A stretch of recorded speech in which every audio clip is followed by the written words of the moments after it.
आप सबको प्रभु यीशु मसीह के मधुर नाम में जय मसीह की। स्वर्गीय पिता का धन्यवाद करते हैं कि परमेश्वर ने आज की शाम हमारे जीवन में फिर से दी है। प्रभु को कोटि कोटि धन्यवाद देते हैं और आप सबके लिए भी परमेश्वर के नाम में धन्यवाद करते हैं। हम ऐसी उम्मीद करते हैं, ऐसा विश्वास करते हैं खुदाम यीशु के नाम में कि आप सब जन अपने अपनी जगह पर, अपने अपने स्थानों पर चंगे बने होंगे। परमेश्वर आप सबों को आज की वर्शिप के द्वारा, आज के वचन के द्वारा स्वर्ग से बड़ी बरकत दे। हम सब अपनी आंखों को बंद करेंगे और जीवते परमेश्वर से प्रार्थना करेंगे। स्वर्गीय पिता, रहमतों के वाणी, करुणा निधान, अनुग्रहकारी विधाता परमेश्वर, आदि और अंत, अल्फा और ओमेगा, जीवन की रोटी, जीवन की ज्योति है पिता। हम आपके नाम को धन्यवाद की भेंट चढ़ाते हैं पिता। आप ही हमारे मार्ग और सत्य और जीवन परमेश्वर है पिता। आपके सिवा खुदावंद हमारा कोई नहीं है खुदावंद। सिर्फ और सिर्फ आप ही खुदावंद हमें संभालने वाले, हम पर दया करने वाले, हम पर रहम करने वाले और हमें चलाने वाले और हमें बनाने वाले हैं प्रभु। आप हमारे सृष्टिकर्ता परमेश्वर, हम आपका धन्यवाद करते हैं प्रभु जी। आज की शाम के लिए खुदावंद जो आपकी कृपा से हमें मिली है, खुदावंद तेरे नाम को धन्यवाद की भेंट चढ़ाते हैं। जितने भी भाई बहन हमारे साथ जुड़ चुके हैं उन सबों के लिए स्वर्ग से खुदावंद, उन भक्तों के लिए आशीष और बरकत मांगते हैं। खुदावंद आज की आराधना के द्वारा वर्शिप टीम को आशीष देना और आराधना करने के द्वारा अपने सब लोगों को बड़ी बरकत और आशीष देना। आज का कलाम सबकी जिंदगियों में बड़ी आशीष लेकर आए। साउंड सिस्टम को, नेटवर्क सिस्टम को खुदावंद अपने सामर्थी हाथों में लेकर चलाएं। मीडिया टीम को आशीष दीजिए ताकि खुदावंद केवल और केवल आपके बेटे यीशु मसीह के नाम को ही महिमा मिले, किसी इंसान को महिमा ना मिले। खुदावंद तेरे नाम को ही महिमा और जलाल मिलने पाए। सारा आदर और सारी महिमा और सारा जलाल तेरे पवित्र, तेरे सामर्थी नाम को देते हुए प्रार्थना को प्रभु यीशु मसीह के नाम से मांगते हैं पिता, आमीन आमीन। आइए हम प्रभु की महिमा करेंगे। आप सब जन जहाँ जहाँ भी हैं प्रभु की महिमा के लिए ताली बजाएं और अगर कोई इस गीत को गाना जानते हैं गीत भी गाएं ताकि प्रभु आपको स्वर्ग से बड़ी आशीष दे। गाओ सना, गाओ सना, गाओ सना, गाओ सना, गाओ सना, गाओ सना, गाओ सना, गाओ सना। खुदावंद की हजूरी में बुलंद आवाज से गाओ। खुदावंद की हजूरी में बुलंद आवाज से गाओ।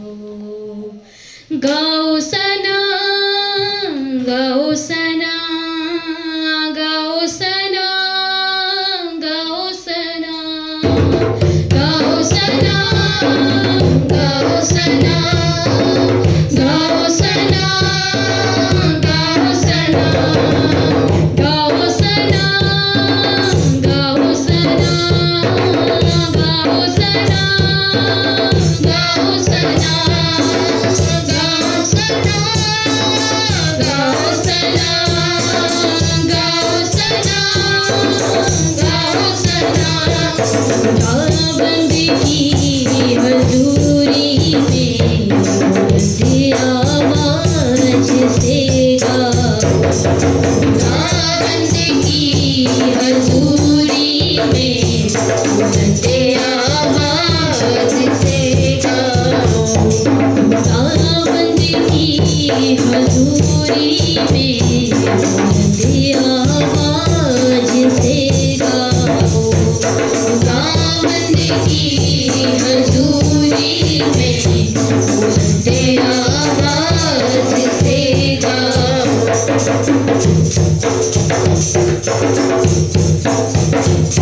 Hallelujah. Thank you, Jesus. Hallelujah. Praise the Lord. Hallelujah. Hallelujah. Glory to God. Thank you, Lord. Hallelujah. Thank you, Jesus. Hallelujah. Hallelujah. खुदावन धन्यवाद करते हैं तेरे बच्चों ने तेरी आराधना की। खुदावन तेरे हजूर में कबूल हो जाए। और आज का खुदावन स्वर्गीय कलाम हम सब की ज़िंदगियों के लिए बड़ी बेहतरी और तरक्की लेकर आए। जो कुछ आप पिता परमेश्वर में सिखाना चाहते हैं वो हमें सिखाएं, और जो हमारे अंदर से निकालना चाहते हैं उसको निकालें। प्रभु हम सब की मदद करें, हम सब की अगुवाई करें। सारी मीडिया टीम को, नेटवर्क सिस्टम को, साउंड सिस्टम को तेरे सामर्थी हाथों में देते हुए प्रार्थना को प्रभु यीशु के नाम से मांगते हैं पिता, आमीन। आप सबको फिर से प्रभु यीशु मसीह के नाम में जय मसीह की सलाम। प्रभु आप सबों को आशीष दे और आज का कलाम आप सब की ज़िंदगियों के लिए बड़ी बेहतरी और तरक्की लेकर आए। आप सबको आशीषित करें, आप सबको आनंदित करें और आप सब जन प्रभु के प्रेम में, प्रभु के अनुग्रह में बढ़ते जाएं। हालेलुया। आए आज का वचन का जो टॉपिक है भजन संहिता 41 अध्याय उसकी पहली आयत। क्या ही धन्य है वह जो कंगाल की सुधि रखता है। जी, वचन में हमने क्या पढ़ा कि क्या ही धन्य है वे जो कंगाल की सुधि रखता है। हालेलुया। बाइबल उस इंसान को धन्य कहती है, बाइबल उस इंसान को बढ़िया कहती है, अच्छा कहती है, ब्लेस्ड कहती है जो कंगाल की सुधि रखता है। हालेलुया। कंगाल की सुधि रखने का मतलब कि उसकी सुनता है, जो वो कहना चाहता है उसकी सुनवाई करता है, उसकी सहायता करने के लिए, उसकी मदद करने के लिए, यानी कि जो भी उसकी समस्या है उसका समाधान करने के लिए उसकी जो भी इंसान सुधि रखता है, बाइबल उस इंसान को, परमेश्वर का वचन उस इंसान को ब्लेस्ड कहता है। हालेलुया। धन्य कहता है, बढ़िया कहता है, अच्छा कहता है। हालेलुया। कंगाल का मतलब क्या होता है? कंगाल का मतलब होता है गरीब जन, दरिद्र, पुअर, जिसको हम और भी कुछ कह सकते हैं कि उसके पास कुछ खाने के लिए नहीं, कुछ पीने के लिए नहीं, कोई अच्छा पहनने के लिए कपड़ा नहीं, उसको कंगाल बोला जाता है, उसको गरीब बोला जाता है। और बाइबल कहती है कि जो ऐसे इंसान की, जो कंगाल है, जो गरीब है, जो दरिद्र है, जो पुअर है, जो नीडी है, उसकी सुनता है उसकी जो शुद्धि लेता है, बाइबल उस इंसान को धन्य कहती है। हालेलुया। और आगे पढ़े, विपत्ति के दिन यहोवा उसको बचाएगा। वचन क्या कहता है? क्या ही धन्य है वे जो कंगाल की सुधि लेता है, कंगाल की सुनता है, कंगाल की सहायता करता है, कंगाल की मदद करता है। विपत्ति के दिन यानी कि समस्या के दिन, तकलीफ के दिन, यानी कि कोई भी उस इंसान के ऊपर बुरा समय आ जाए, तकलीफ आ जाए, कोई भी ऐसी परेशानी आ जाए, तो क्या करेगा? विपत्ति के दिन यहोवा ऐसे इंसान को बचाएगा जो कंगाल की सुधि लेता है, कंगाल की, गरीब की सुनवाई करता है। हालेलुया। बाइबल उस इंसान को धन्य कहती है। सो नीति वचन 19 अध्याय उसकी 17 आयत भी देखिए, कितना अच्छा प्रभु का वचन जो अपने लोगों के लिए दिया गया है, जो कंगाल की सुधि रखते हैं, जो गरीबों की सुनते हैं, उनके लिए क्या कहा गया है? जो कंगाल पर अनुग्रह करता है। जी, वचन में क्या लिखा है? जो कंगाल पर, जो गरीब पर अनुग्रह करता है, दया करता है, उसकी सहायता करता है, वह यहोवा को उद्धार देता है। हालेलुया। वचन कहता है कि वो यहोवा को क्या करता है? उद्धार देता है। कितनी बड़ी बात इस वचन में लिखी हुई है। अगर कोई इस वचन को अच्छे ढंग से पढ़े, अच्छे ढंग से समझे, तो कितनी बड़ी और कितनी सुंदर बात यहाँ पर लिखी हुई है। एक बार फिर से पढ़ें।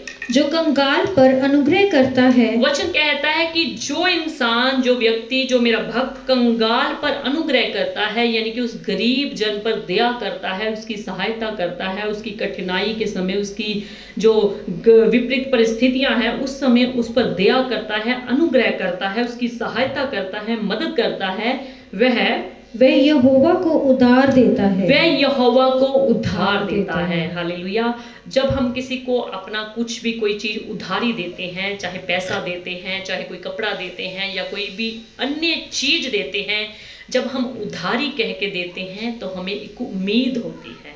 हालेलुया। हमें एक विश्वास होता है कि वो हमें वापस क्या होगी? मिलेगी। और आगे वचन क्या कहता है कि ऐसा इंसान, और वह अपने इस काम का प्रतिफल पाएगा। और ऐसा इंसान जो कंगाल पर अनुग्रह करता है, वो यहोवा को उद्धार देता है, और वह अपने इस काम का प्रतिफल पाएगा। किससे पाएगा? इंसानों से नहीं। परमेश्वर का वचन कहता है कि वो अपने काम का प्रतिफल पाएगा। उसको अपने इस काम का, जो कंगाल पर उसने अनुग्रह किया है, दया की है, उसको अपना प्रेम दिखाया है, परमेश्वर का वचन कहता है कि वो अपने इस काम का प्रतिफल पाएगा। हालेलुया। अगर हम इंसान को चीज उधार देते हैं, वो हमारी चीज मर सकती है। हम किसी को उधार कह के देते हैं, हो सकता है वो इंसान उधारी समझ के हमें वापस ना करे, समय पर ना करे, या हमें चीज तोड़ के दे दे, या चीज को फोड़ के दे दे, या कुछ भी हमारे पैसे को कम करके दे दे। पर बाइबल का परमेश्वर सच्चा परमेश्वर है, वो न्यायप्रिय परमेश्वर है, और वो वायदों का सच्चा परमेश्वर है। वो अपने वायदों से कभी भी पलटता नहीं है, कभी भी अपने वायदों से मुकरता नहीं है। उसका वचन क्या कहता है कि वो अपने इस काम का प्रतिफल पाएगा। इंसान को अगर आप किसी की मदद करते हैं, किसी की सहायता करते हैं, हो सकता है वो आपके उस काम का बदला आपको ना चुका सके, हो सकता है कि वो आपके उस काम का एहसान ना मान सके, पर बाइबल में कितनी अच्छी बात लिखी है, जो कंगाल पर अनुग्रह करता है। अगर हम परमेश्वर में हो करके, परमेश्वर के भक्त कहला करके सचमुच कंगाल पर अनुग्रह करते हैं, सचमुच किसी गरीब की सुनवाई करते हैं, तो परमेश्वर का वचन कहता है कि हम परमेश्वर को उधार देते हैं। हम किसी इंसान को उधार नहीं देते, हम किसी कंगाल को उधार नहीं देते, गरीब को उधार नहीं देते, बल्कि बाइबल कहती है कि ऐसा इंसान यहोवा को उधार देता है, और वह अपने इस काम का प्रतिफल जरूर पाएगा। हालेलुया। और हम उम्मीद बड़े विश्वास के साथ कर सकते हैं, अगर हम परमेश्वर को उधार देते हैं तो हमें इस काम का प्रतिफल जो है परमेश्वर से जरूर मिलेगा। वो स्वर्गीय परमेश्वर है, वो वायदों का सच्चा परमेश्वर है, वो कभी ना मुकरने वाला परमेश्वर है। आप और मैं अपने वायदों से मुकर सकते हैं, पर वो जीविता परमेश्वर कभी भी अपने वायदों से मुकरता नहीं है। उसकी बातें हाँ और आमीन में पूरी होती हैं। हालेलुया। सो वचन कहता है कि अगर आप कंगाल पर अनुग्रह करते हैं तो आप यहोवा को उद्धार देते हैं और वह अपने इस काम का प्रतिफल जरूर पाएगा। हालेलुया। सो जितना भी आप परमेश्वर में होकर के, परमेश्वर के भक्त कहला करके किसी गरीब की सुनवाई करते हैं, सचमुच कोई गरीब है उसकी सुनते हैं, उसकी सहायता करते हैं, उसकी मदद करते हैं, तो परमेश्वर आपको इस काम का प्रतिफल जरूर देगा। हालेलुया। हमारा परमेश्वर महान है। उसका वचन कहता है, अगर हम 1 शमूएल की किताब, पहला शमूएल 2 अध्याय उसकी 7 आयत में देखें, यहोवा निर्धन करता है और धनी भी बनाता है। जी, वचन में हमने क्या पढ़ा कि यहोवा क्या करता है? यहोवा निर्धन करता है और धनी भी बनाता यहोवा है। निर्धन करता है और यहोवा धनी भी बनाता है। यानी कि यहोवा किसी इंसान को गरीब भी करता है और वही धनी बनाता है। वह नीचा करता है और ऊंचा भी करता है। वही इंसान को नीचा करता है और वही इंसान को ऊंचा करता है। हालेलुया। सो अगर हम धनी हैं, अगर हम पैसे वाले हैं, अगर हम समाज में हमारा नाम है कि हम बहुत अमीर इंसान हैं, हम बहुत ही धनी इंसान हैं, बहुत ही पैसे वाले इंसान हैं, तो याद रखिए आपको इस चीज पर घमंड नहीं करना चाहिए। अगर कोई कहता है कि मैंने तो अपनी अकल से इतना पैसा जोड़ा है, अगर कोई कहता है कि मैंने अपनी बुद्धि से इतना पैसा कमाया है, अगर कोई सोचता है कि मेरे अंदर ज्ञान था, मेरे अंदर समझ थी, मेरे अंदर बूझ थी, मेरे अंदर ऐसा काम करने की क्षमता थी कि मैं इतना पैसा जोड़ सका, इतना पैसा जोड़ जोड़ के मैं अमीर बन गया, मैं धनी बन गया, तो याद रखिए परमेश्वर का वचन क्या कहता है कि यहोवा निर्धन करता है और धनी भी बनाता है, वही नीचा करता है और क्या करता है, ऊंचा भी इंसान को वही करता है। हालेलुया। यह उसकी कृपा है। हालेलुया। ये उसकी दया है, ये उसका अनुग्रह है। अगर हम धनी हैं, अगर आप धनी हैं, तो ये हमारे अंदर घमंड की बात है कि परमेश्वर ने हमें धनी किया है। हालेलुया। ये आपको घमंड की बात इस चीज पे समझनी चाहिए कि मेरे परमेश्वर ने मुझे धनी किया है। अगर आप समझते हैं कि मैंने अपनी मेहनत से, मैंने अपनी समझबूझ से, मैंने अपनी बुद्धि अकल से मैं धनी बन गया, अमीर बन गया, तो इस बात को अपने अंदर से पूरी तरह से निकाल दीजिए, क्योंकि वचन स्पष्ट हमें बताता है कि यहोवा ही निर्धन करता है और वही धनी बनाता है। हालेलुया।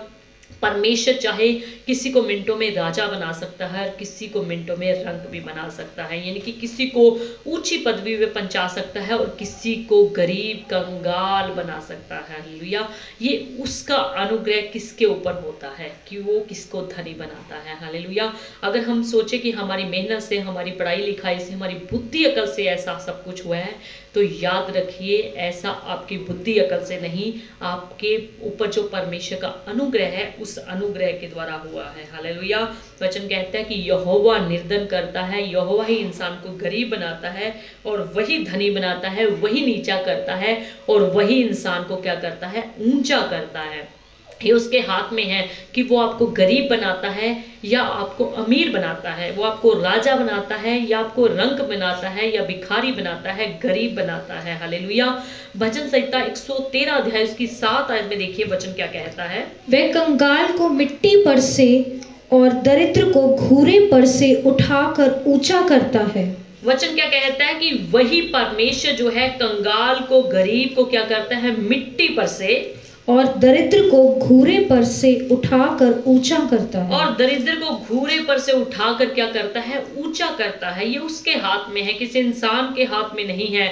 आजकल कितने लोग आपने देखे होंगे जो कितने पढ़े लिखे भी होते हैं, फिर भी वो कंगाल होते हैं, फिर भी वो गरीब होते हैं। अगर उनकी पढ़ाई लिखाई देखी जाए तो उनकी बहुत, उनके हाथों में सर्टिफिकेट होते हैं, उनके पास सर्टिफिकेट्स की बहुत फाइल्स होती हैं, पर फिर भी वो गरीब होते हैं, क्योंकि परमेश्वर का अनुग्रह उनके ऊपर नहीं होता कि वो अमीर बने। हालेलुया। सो अपनी पढ़ाई लिखाई के ऊपर, अपनी सुंदरता के ऊपर, अपनी जो है समझबूझ के ऊपर हमें इतना घमंड नहीं करना चाहिए कि मैं अपनी ताकत सही, मैं अपनी मेहनत सही, मैं अपनी पढ़ाई लिखाई सही इतना तक पहुंच पाया हूं। हालेलुया।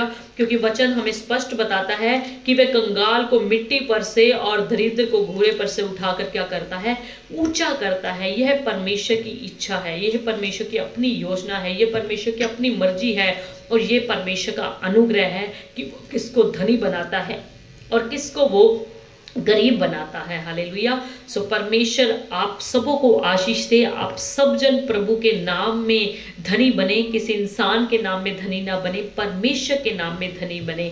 सो याद रखिए, जितने लोग सच्चाई के साथ, ईमानदारी के साथ प्रभु के पीछे चलते हैं, यानी कि प्रभु के वचन को पूरी तरह से जड़ से पकड़े रहते हैं, परमेश्वर उनको कभी कंगाल रहने नहीं देता। हालेलुया। ऐसा नहीं कि हमारा परमेश्वर अमीरों से ज्यादा प्रेम करता है या गरीबों से कम प्रेम करता है। यह इंसान की निगाह में हो सकता है। इंसान किसी को अमीर देख के दोस्ती पा लेता है और किसी को गरीब देख करके उसकी दोस्ती छोड़ देता है। क्योंकि आज का इंसान जो है, आज का संसार में क्या हो रहा है, दुनिया चढ़ते सूरज को सलाम करती है। जिसका नाम दुनिया में हो गया, जिसकी पोस्ट पदवी दुनिया में बड़ी होगी, जो पैसे में धनी हो गया, लोग उसके साथ क्या करते हैं, दोस्ती पाने की कोशिश करते हैं। और जो अमीर था, कोई मान लीजिए गरीब हो गया, तो उसके साथ दोस्ती करना छोड़ देते हैं। यानी कि उनका कभी अचानक उनको फोन भी आ जाए तो फोन उठाना भी छोड़ देते हैं। वो समझते हैं कि हमें इसका फोन उठाने से, इससे बातचीत करने से क्या मिलने वाला है,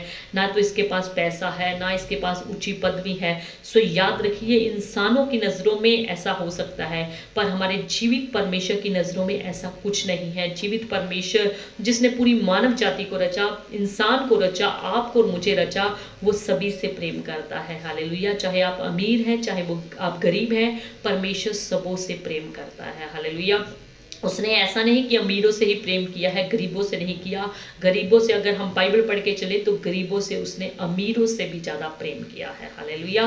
सो गरीब के पड़ोसी क्या करते हैं, उससे नफरत करते हैं, पर धनी के बहुत सारे वचन कहते हैं कि प्रेमी बन जाते हैं। जब कोई धनी हो जाता है, उससे बहुत सारे लोग प्रेम करने वाले आ जाते हैं, उसको बहुत सारे लोग और ज्यादा गिफ्ट देने वाले हो जाते हैं। अगर कोई गरीब होता है, उसके पड़ोसी भी उससे क्या करने लग जाते हैं, नफरत करने लग जाते हैं।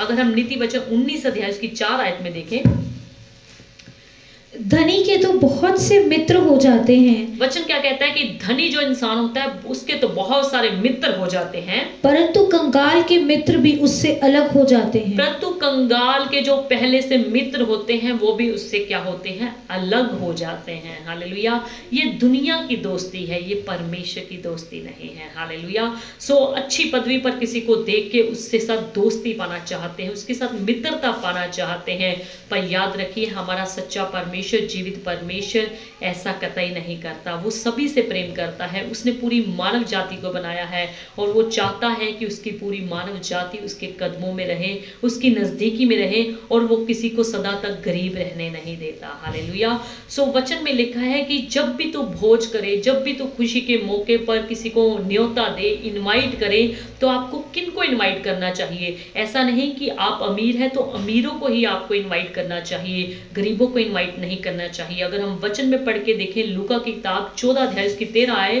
तो वहां पर क्या लिखा है, वचन कहता है कि हमें गरीबों को क्या करना चाहिए, नेवता देना चाहिए, उनको अपने भोज पे बुलाना चाहिए। परंतु जब तू भोज करे तो कंगालों, टुंडों, लंगड़ों और अंधों को बुलाओ। जी, वचन में क्या पढ़ा हमने कि जब तू भोज करे, यानी कि घर, आपके घर कोई खुशी का अवसर आए, कोई खुशी का मौका आए, आपने कोई भोज रखा है, आपने कोई प्रोग्राम रखा है, तो आप क्या करें, कंगालों को बुलाएं। हालेलुया। कितनी अजीब सी बात लिखी है।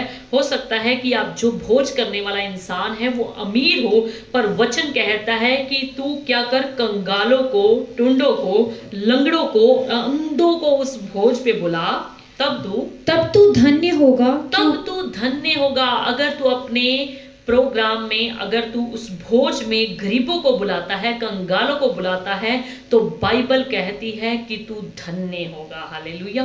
ये कितनी अजीब सी बात लिखी है। अगर हम अपने प्रोग्राम में, अपने फंक्शन में, अपने खुशी के किसी मौके पर भोज करते हैं, खर्चा करते हैं, खाना पीना खिलाते हैं, वचन कहता है कि तू कंगालों को बुला। हालेलुया। इससे तू क्या होगा, धन्य होगा।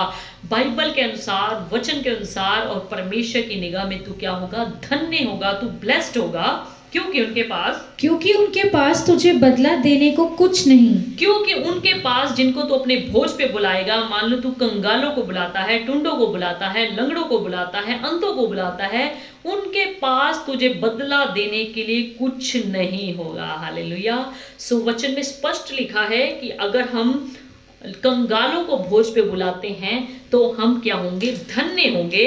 और क्योंकि उनके पास हमें बदला देने के लिए कुछ नहीं होगा। मान लीजिए हमने उनको अपने भोज पे बुलाया, खुशी के अवसर पर बुलाया, हमने बहुत उनको खाना पीना खिलाया, हम बहुत सारी उनकी सेवा की, उनको खिलाने पिलाने में, उनको कुछ वस्त्र देने में, चीज देने में हमने बहुत सारी उनकी सहायता करी, क्योंकि उनके पास हमें वापस चुकाने के लिए कुछ नहीं होगा।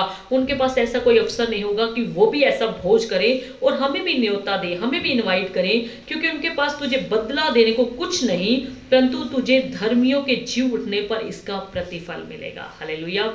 सो बाइबल कहती है कि अगर तू ऐसा करेगा तो अपने उस भोज में, तू खुशी के मौके पर कंगालों को, टूंडों को बुलाएगा, तो इससे तू धन्य होगा, क्योंकि उनके पास तुझे बदला चुकाने के लिए कुछ नहीं होगा। मान लीजिए हम किसी अमीर इंसान को ही अपने खुशी के मौके पर बुलाते हैं, न्योता देते हैं, वो भी वापिस क्या करेगा, वो भी हमें न्योता देगा, तो हमारा क्या होगा, वापस में हम आपस में एक दूसरे के साथ हमने जो बदला क्या है चुका दिया। सो वचन कहता है कि अगर तू कंगालों को बुलाएगा तो उनके पास, तेरे पास बदला चुकाने के लिए कुछ ना होगा और वो तेरा बदला नहीं चुका सकेंगे, परंतु धर्मियों के जी उठने पर इसका तुझे प्रतिफल मिलेगा। हालेलुया। सो वचन कहता है कि तुझे इसका प्रतिफल मिलेगा। अगर तू कंगाल को बुलाता है तो वो तेरे को आके क्या देंगे, आशीर्वाद देंगे। सो याद रखिए, आप अगर अमीर को, अपनी कैटेगरी के लोगों को बुलाएंगे, वो आपको आशीर्वाद नहीं दे सकते, पर अगर आप अपने से नीचे लोगों की सेवा करेंगे, कंगालों की सेवा करेंगे, गरीबों की सेवा करेंगे, वो आपको आशीर्वाद देके जाएंगे। और जब हमें वो आशीर्वाद मिलेगा, हम धन्य होंगे और हमें इसका प्रतिफल किसी इंसान से नहीं मिलेगा, बल्कि सच्चे और जीवित परमेश्वर से मिलेगा। हालेलुया। जो वायदों का सच्चा परमेश्वर है। सो वचन कहता है कि जो भली औरत होती है, एक बुद्धिमान औरत होती है, वो भी क्या करती है, दूसरों की मदद करने के लिए, दूसरों की सहायता करने के लिए तैयार होती है। सो आप याद रखिए, अगर आप भली औरत हैं, अगर आप अच्छी औरत हैं, अगर आप परमेश्वर से प्रेम रखने वाले हैं, परमेश्वर के वचन पर चलने वाले हैं, तो आप क्या करेंगे, आप भी गरीबों की सेवा करने के लिए, गरीबों की मदद करने के लिए क्या करेंगे, आगे आएंगे। अगर हम नीति वचन 31 अध्याय उसकी 20 आयत में देखें, वह दीन के लिए मुट्ठी खोलती है। वह क्या करती है, बुद्धिमान औरत क्या होती है, आदर्श जो पत्नी होती है, वो दीन के लिए अपनी मुट्ठी खोलती है। जो दीन होते हैं, गरीब होते हैं, उनके लिए अपनी मुट्ठी खोलती है। हालेलुया। अपना हाथ टाइट नहीं करती, ऐसा नहीं कहती कि जा जा मेरे पास कुछ नहीं है। वो क्या करती है, अपने दीन के लिए अपनी मुट्ठी क्या है, खोल देती है। यानी कि थोड़ी सी नहीं खोलती, पूरी की पूरी मुट्ठी क्या है, खोल देती है। और दरिद्र को संभालने के लिए हाथ बढ़ाती है। और दरिद्र को, गरीब को, कंगाल को संभालने के लिए, यानी कि संभालने का मतलब उसकी मदद करने के लिए, जो उसकी जरूरत होती है, जो उसकी आवश्यकता होती है, उसके लिए अपना हाथ क्या है, बढ़ाती है। अगर आप बुद्धिमान औरत हैं, एक आदर्श पत्नी हैं, अगर आप एक अच्छी, प्रभु की नजरों में एक अच्छी बेटी हैं, तो आप क्या करेंगी, दीन के लिए अपनी मुट्ठी को हमेशा खोले रखेंगी, कंजूसी नहीं करेंगे। मान लीजिए आप अपने लिए 500 रुपए का कोई कपड़ा खरीद रहे हैं, अपने परिवार के लिए खरीदे, अपने बच्चों के लिए, अपने पति के लिए खरीद रही हैं। अगर आप 500 का अपने लिए खरीद रही हैं, तो याद रखिए, अगर आप किसी कंगाल के लिए, किसी गरीब के लिए 200 का भी खरीदेंगे, तो इसमें कोई बड़ी बात नहीं है। हालेलुया। अगर हम 500 का अपने लिए खरीद सकते हैं, तो हम किसी गरीब के लिए, किसी कंगाल के लिए 200 का तो खरीद ही सकते हैं। हालेलुया। सो अभी जैसे प्रभु यीशु मसीह के जन्मदिन का महीना शुरू हो चुका है, आज 3 दिसंबर है, प्रभु यीशु मसीह का जन्म का महीना, जो पूरा का पूरा दिसंबर का महीना माना जाता है, अभी जैसे ये महीना शुरू हो चुका है, हम परमेश्वर के प्रेम को बांट सकते हैं। हालेलुया। परमेश्वर के वचन को बांट सकते हैं। किसी गरीब के पास आप परमेश्वर का प्रेम लेकर जाएं, उपहार लेकर जाएं, परमेश्वर का वचन लेके जाएं। इससे आप बता सकते हैं कि हम प्रभु यीशु मसीह की भक्ति करने वाले, प्रभु यीशु मसीह के भक्त लोग हैं। और प्रभु यीशु मसीह हमें ऐसा ही सिखाता है कि हमें कंगालों की, हमें गरीबों की सुधि लेनी चाहिए, उनकी सहायता करनी चाहिए, उनकी मदद करनी चाहिए, ताकि परमेश्वर आपको आशीष दे और आप इसी बहाने प्रभु का सुसमाचार उन लोगों को सुना सकते हैं। हालेलुया। अभी आपके पास मौका है, जैसे सर्दियों के दिन चल रहे हैं, आप प्रभु के प्रेम को इस तरीके से बांट सकते हैं। आप प्रभु के जन्मदिन की, महीने की खुशी इस तरीके से लोगों के साथ साझी कर सकते हैं। आप परमेश्वर के वचन को उनके बीच में बांट सकते हैं, परमेश्वर के वचन को उनको दे सकते हैं। ऐसा अगर आप करेंगे तो परमेश्वर आपसे खुश होगा। हालेलुया।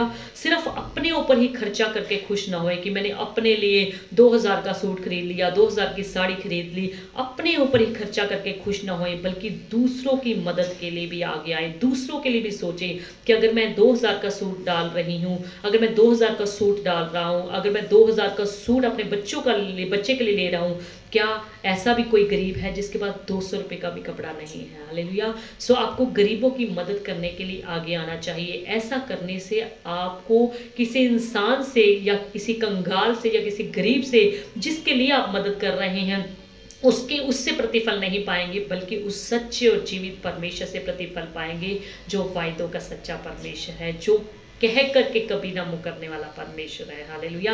एक यूहन्ना 3 अध्याय इसकी 17 आयत में भी देखिए बाइबल क्या कहती है। पर जिस किसी के पास संसार की संपत्ति हो, जिस किसी के पास संसार की संपत्ति हो, सुख सुविधा हो, और वह अपने भाई को कंगाल देखकर उस पर तरस खाना ना चाहे, और वह अपने भाई को देखे, अपने भाई बंधु को देखे, उस पर तरस खाना ना चाहे, तो उसमें परमेश्वर का प्रेम कैसे बना रह सकता है? तो उसमें परमेश्वर का प्रेम कैसे बना रह सकता है? एक बार फिर से पढ़िए इस आयत को दोबारा से।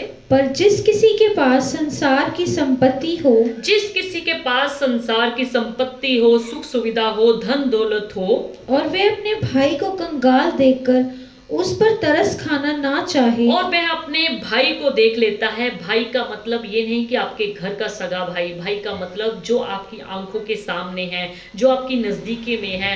हो सकता है वो आपकी ड्यूटी में आपके साथ हो सकता है वो आपके चर्च में आपके साथ हो सकता है वो आपकी कलीसिया में आपके साथ हो सकता है आप कहीं भी ड्यूटी करने वाले, कारोबार करने वाले या पढ़ने वाले बच्चे स्कूल में जैसे जाते हैं, उनके साथ कोई भी है तो वो उनका क्या है? भाई है।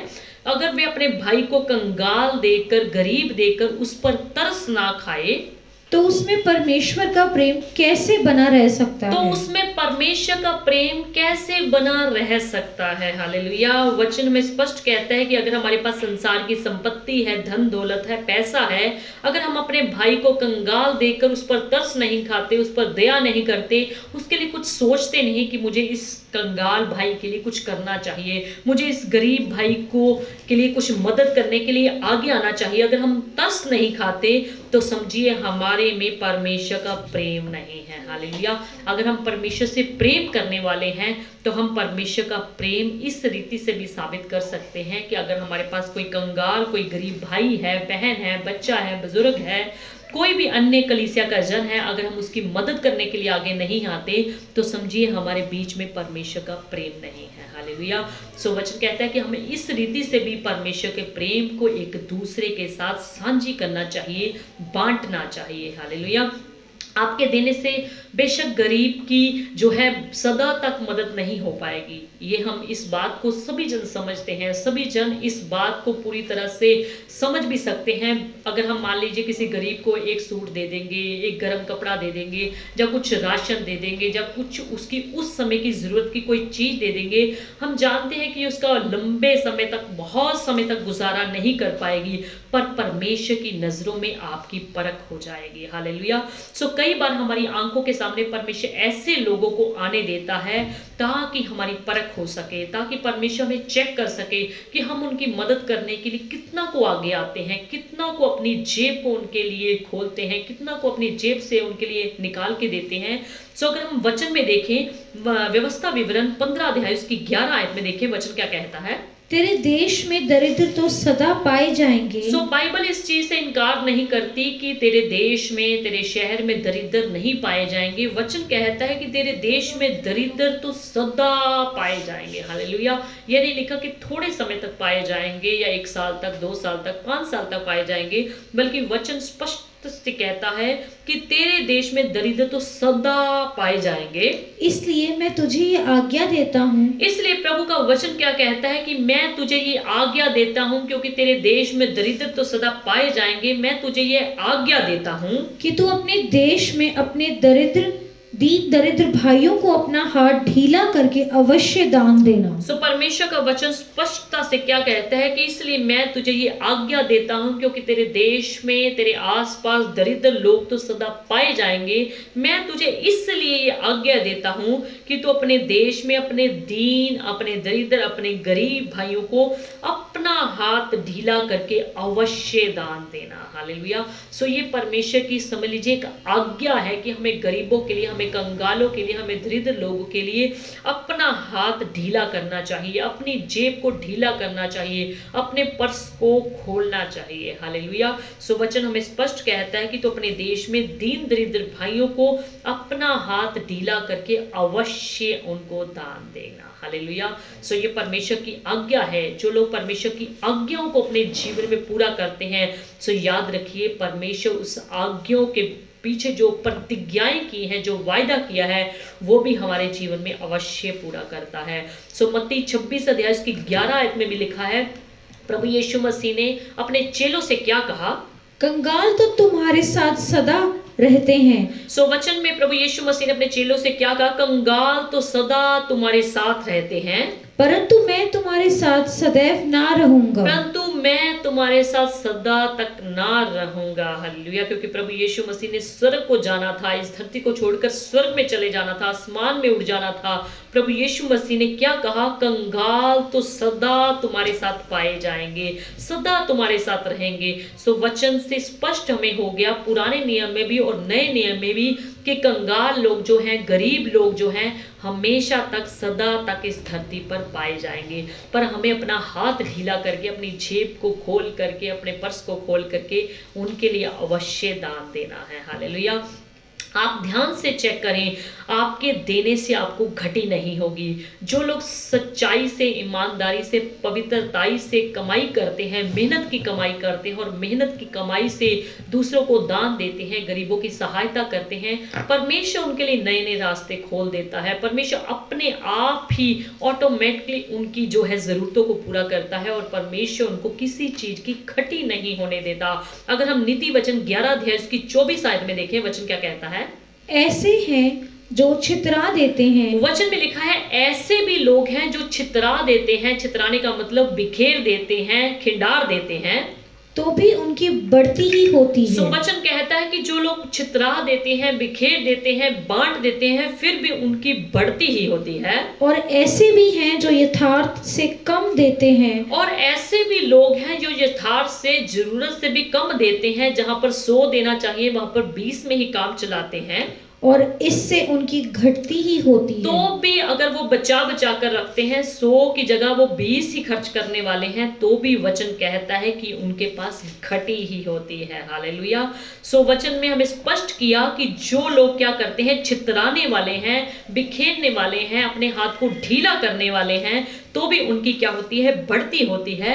और ऐसे भी लोग हैं जो यथार्थ से कम देते हैं, जहां पर जितना खर्चा होना चाहिए उससे भी कम करने की कोशिश करते हैं, इससे उनकी घटती ही होती है। वो क्या करते हैं? कंजूसपन रखते हैं, अपने हाथ को ढीला नहीं करते। किसी गरीब को, किसी कंगाल को देने के लिए वो क्या करते हैं? कंजूसी पे कंजूसी बरतते रहते हैं। बेशक अपने लिए, अपने परिवार के लिए वो बहुत ही अपनी जेब को ढीला करते हो, अपने हाथ को ढीला करते हो, पर अगर किसी कंगाल को, किसी गरीब को देना हो तो वो अपने हाथ को क्या कर लेते हैं? टाइट कर लेते हैं, जरूरत से कम देते हैं, तो भी उनकी क्या होती है? घटती ही होती है। हालेलुया। सो नीति वचन 13 अध्याय की 7 आयत में देखें, कोई तो धन बटोरता। क्या वचन में क्या है? कोई तो धन बटोरता, कोई धन बटोरता रहता है, यानी कि इकट्ठा करता रहता है, परंतु उसके पास कुछ नहीं रहता। परंतु अगर उसको चेक किया जाए, अगर उसके घर को चेक किया जाए, फिर भी उसके पास क्या है? कुछ नहीं होता। और कोई धन उड़ा देता, और कोई धन को अपने उड़ा देता, बिखेर देता, छितरा देता, तो भी उसके पास बहुत रहता है। तो भी अगर उसको चेक किया जाए उसके पास बहुत रहता है। हालेलुया। अगर हम परमेश्वर के नाम में देते हैं तो याद रखिए परमेश्वर हमें घटी नहीं होने देता। अगर हम कंजूसी बरतते हैं किसी गरीब को देने के लिए, कंगाल को देने के लिए, तो परमेश्वर क्या करता है? हमारे पास जो कुछ भी होता है उसको भी यूं ही उड़ा देता है। हालेलुया। नीति वचन 28 अध्याय की 27 आयत में देखें, नीति वचन 28 अध्याय की 27 आयत, जो निर्धन को दान देता है उसे घटी नहीं होती। वचन कहते हैं जो निर्धन को, कंगाल को, गरीब को, पुअर को दान देता है उसे घटी नहीं होती, परंतु जो उससे दृष्टि फेर लेता है वह शाप पर शाप पाता है। परंतु जो कंगाल से, गरीब से अपनी दृष्टि को फेर लेता है, जब उसको पता चल जाता है कि कंगाल मेरे पास आ रहा है, मेरा गरीब भाई, मेरा बंधु भाई मेरे पास आ रहा है कुछ लेने के लिए, वो उसको जरूरत है, वो लेने के लिए मेरे पास कुछ आ रहा है, तो अपनी दृष्टि को क्या कर लेता है, जानबूझ के फेर लेता है, तो वचन क्या कहता है, वे शाप पर शाप पाता जाता है। हालेलुया। सो वचन कहता है कि जो निर्धन को दान देता है, गरीब को दान देता है, याद रखिए उसे घटी नहीं होती। हालेलुया। सो निर्धन को दान देने से कभी भी घटी नहीं होती। अगर हम निर्धन को दान देने में कंजूसी करेंगे, हमारे पास घटी हो सकती है, पर अगर हम निर्धन को दान देते हैं, खुल कर देते हैं, जो भी हमारी योग्यता होती है, बढ़ चढ़ के हिस्सा लेते हैं, बढ़ चढ़ के आगे आते हैं इस काम के लिए, तो याद रखिए परमेश्वर हमें घटी नहीं होने देगा। परमेश्वर हमारे घर की, हमारे परिवार की जरूरतों को यूं ही अपने आप ही अपनी स्वर्गीय खिड़कियां खोलकर पूरी करता रहेगा। पर जो निर्धन से, कंगाल से, सचमुच के जो गरीब होते हैं, उनसे अपनी निगाह को फेर लेता है, वचन कहता है वे शाप पर शाप पाता जाता है। हालेलुया। ये आज आपको चेक करना है कि असल में गरीब कौन है और नकल में गरीब क्यों है। आजकल समाज में कितने ऐसे गरीब लोग पाए जाते हैं पर वो असल में गरीब नहीं होते। ये आपको चेक करना है। जब भी आप किसी गरीब की मदद करते हैं, सहायता करते हैं, आपको अच्छे ढंग से चेक करना है कि मैं जिसकी मदद करने जा रहा हूँ, मैं किसकी मदद करने जा रही हूँ, वो वाकई में गरीब है या असल में गरीब है। हालेलुया। या नकल में गरीब है या असल में गरीब है। हालेलुया। सो जो असल में गरीब होते हैं उनकी निशानी क्या होती है, वो या तो बेसहारा होंगे या वाकई में वो अपाहिज होंगे, उनके हाथ, उनके पैर इस योग्य नहीं होंगे कि वो कमाई कर सके, अपने परिवार का गुजारा कर सके। सो कुछ ऐसे भी लोग होते हैं जो बेसहारा होते हैं, जिनके पास कमाई का कोई भी ऐसा साधन नहीं होता, जब कोई भी उनको अपनी ड्यूटी पे, कारोबार पे रख नहीं सकता, जब किसी भी कोई ऐसी वजह हो सकती है। सो याद रखिए अगर ऐसे इंसान की जो सचमुच में गरीब है, अगर हम उसकी मदद करेंगे, उसकी सहायता करेंगे, तो हमें घटी नहीं होगी। पर कुछ लोग ऐसे भी हैं जो असल में गरीब है। हालेलुया। जिनके पास कपड़े नहीं हैं वो फटे हुए पहनते हैं। पर आजकल समाज में एक नया ट्रेंड शुरू हो चुका है, कुछ लोग फैशन के गरीब हैं। हालेलुया। पहले अगर किसी के कपड़े फट जाते थे तो वो अपने आप को बेइज्जत महसूस करता कि मेरी बेइज्जती हो जाएगी। छोटे छोटे बच्चे भी, आजकल के भी और पहले भी क्या कहते थे कि मेरा कपड़ा फटा हुआ है, अगर मैं अपने दोस्तों के बीच में जाऊंगा, अगर मैं रिश्तेदारी में जाऊंगा तो मेरी क्या होगी, बेइज्जती होगी। पर अगर आज फटे हुए कपड़े पहन के जाते हैं तो वो अपनी इज्जत महसूस करते हैं कि अगर मैं अपने रिश्तेदारी में, अपने स्कूल में, अपने कॉलेज में जाऊंगा, मेरे जानकार लोग मुझे देखकर क्या कहेंगे कि मैंने आजकल के फैशन का कपड़ा पहना है। लोग मुझे अमीर समझेंगे, लोग मुझे धनी समझेंगे, लोग मुझे आजकल के फैशनेबल समझेंगे। सो ऐसे भी लोग हैं जो फैशन के करीब हैं, जो फैशन के कारण उन्होंने अपने कपड़ों को काट काट के या मार्केट से खरीद खरीद के, काट काट के अपने आप को गरीब किया हुआ है। सो याद रखिए जो असल में गरीब हैं उनकी अगर आप मदद करते हैं तो आपको घटी नहीं होती। अगर आप ऐसे लोगों की मदद करते हैं जो फैशन के तौर पे गरीब बने हुए हैं या जानबूझ के अपनी बाजू को, अपने टांगों को काट लेते हैं या जानबूझ के छुपा करके रखते हैं ताकि हमें दान मिल जाए, हमें पैसा मिल जाए, और सड़क सड़क पर, मोहल्ले मोहल्ले में इकट्ठे होकर पैसा मांगते रहते हैं, याद रखिए अगर आप उनकी सहायता करते हैं तो आपको परमेश्वर से कुछ भी इसका फल मिलने वाला नहीं है। ये आपको चेक करना है। जब भी आप किसी गरीब की मदद करने के लिए आगे आते हैं, आपको चेक करना है, आपको प्रभु से प्रार्थना करनी है कि प्रभु जी मैं जिसकी, भाई की, बहन की, उस गरीब परिवार की मदद करने जा रहा हूँ, जा रही हूँ, क्या वाकई में वो तेरी निगाह में गरीब है, क्या मैं उसकी मदद करूँ। उसको चेक करो और फिर उसको दो, ताकि परमेश्वर से आप उसका बदला ले सकें, आप उसका प्रतिफल पा सकें। हालेलुया।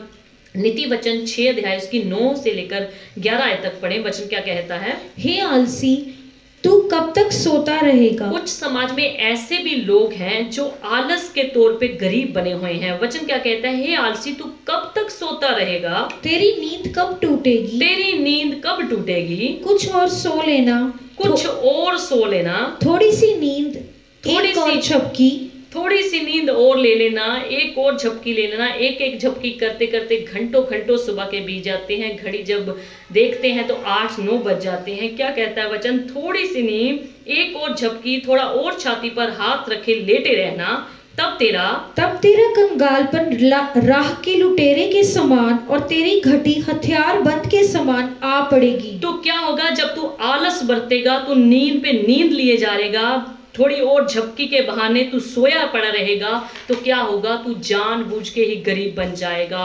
तो ऐसे लोगों की अगर हम मदद करते हैं, सहायता करते हैं, तो हमें परमेश्वर से कुछ भी प्रतिफल नहीं मिलेगा। सो हमें जब भी गरीब की मदद करनी है, उसको चेक करना है, प्रभु से प्रार्थना करना है।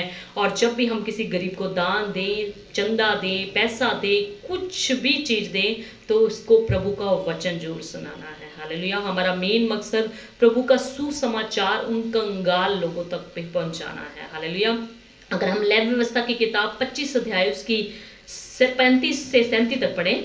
फिर यदि तेरा कोई भाई बंधु कंगाल हो जाए और उसकी दशा तेरे सामने तरस योग्य हो जाए, तो तू उसको संभालना। वह परदेसी या यात्री के समान तेरे संग रहे। उससे ब्याज या बढ़ती ना लेना, परमेश्वर का भय मानना, जिससे तेरा भाई बंधु तेरे संग जीवन निर्वाह कर सके। जी, वचन क्या कहता है? यदि तेरा भाई बंधु कंगाल हो जाए, यानी कि वो कंगाल पहले नहीं था, अगर अचानक वो कंगाल हो जाए और उसकी दशा तेरे सामने तरस योग्य हो, तो वाकई ही समझ ले, वाकई ही मुझे इसकी मदद करनी चाहिए। ये कंगाल हो गया, इसके घर खाने को रोटी नहीं है, इसके पास कपड़ा अच्छा पहनने को नहीं है, तो क्या करना है? अगर तू वो सचमुच तेरे सामने तरस योग्य है, तो तू उसको क्या करना? छोड़ मत देना, बल्कि संभालना। वे परदेशी या यात्री के समान तेरे संग रहे, उससे ब्याज या बढ़ती ना लेना। अगर तू उसको पैसा दे देता है, उधारा दे देता है, तो उससे ब्याज मत लेना।